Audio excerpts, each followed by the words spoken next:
Alright guys, got a really quick video for you today. Today I'm doing a bunch of Kydex sheaths. I've got a couple of them on the go right now.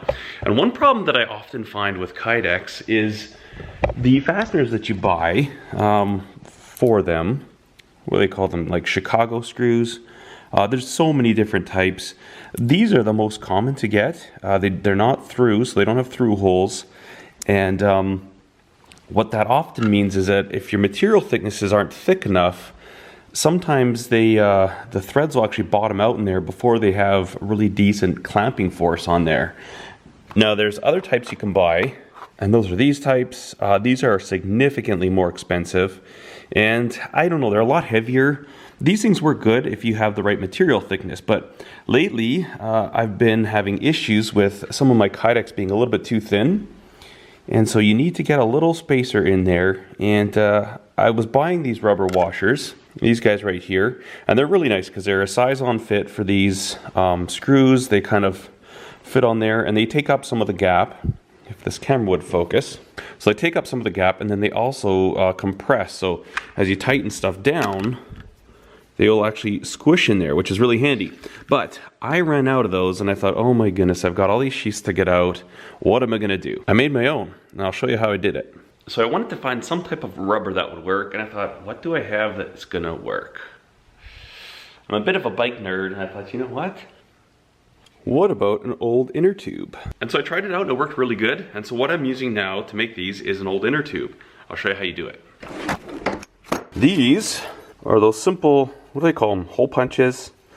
Essentially it's like a sharpened chisel that's circular.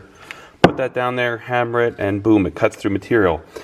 Typically you use these for making gaskets, stuff like that, all kinds of things. And these are really easy to find. I've got this whole set of them here.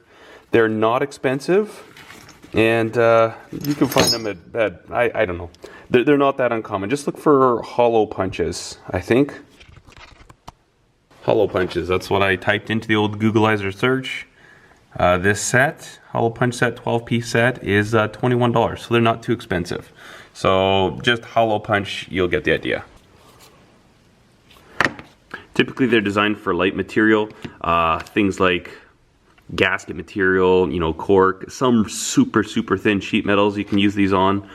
We have to do metal gaskets, and we actually punch these for super light sheet metal, but that's kind of what they're made for. Now I just keep these two taped together because this is the size that I decided I want. I'm not even sure what size they are or if they're even marked. What is this, a 5/8 and a 5/32? And the first step of the process, again, this is super simple. Pick whichever side, doesn't matter which side. You want to make sure you're using some type of a cutting mat underneath. If you're directly on your workbench, you're going to chew up your workbench, and you do not want to be ramming these things into metal. Like, you wouldn't want to use the anvil or a vise or something like that to beat on. But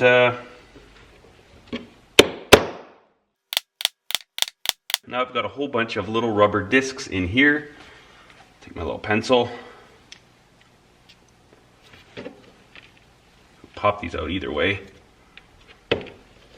Now I've got a whole bunch of little rubber circles, like so. Now what we'll do is we'll take the smaller punch, get it roughly centered, and pop the center of it out, thus creating a rubber washer.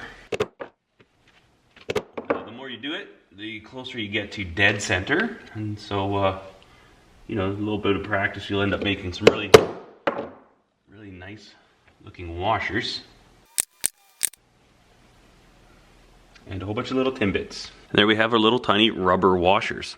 And you know, we can play with your own sizing. I like my size to be just a snug fit onto the Chicago screws so that they stay in place. And one thing that's really nice about these is it'll actually add a little bit of resistance. So it'll actually help keep your fasteners, because you know, as you compress it, it's creating force outwards, and it's going to help prevent your fasteners from coming undone. If you don't use Loctite or something, I recommend Loctite. I use the blue, what is it?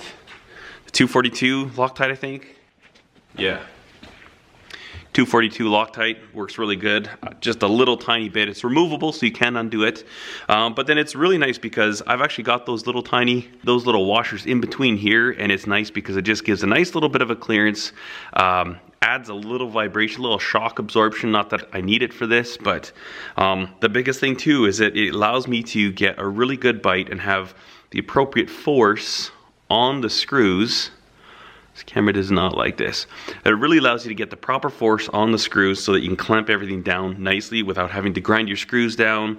And yeah, I really like it. I put a few in here, so we've got a little bit of flexibility in there. It's not super rigid, it has a little bit of give, which kind of makes it carry a little nicer. And yeah, that was pretty much it. And I just wanted to share this with you. I was in the middle of a whole bunch of Kydex today, and I thought, you know what, I'm just gonna make a very impromptu, very informal video, share something that's helped me out in the last couple of days. Maybe it would help you out as well. Thanks so much for watching, guys. I hope you enjoyed this video. Cheers.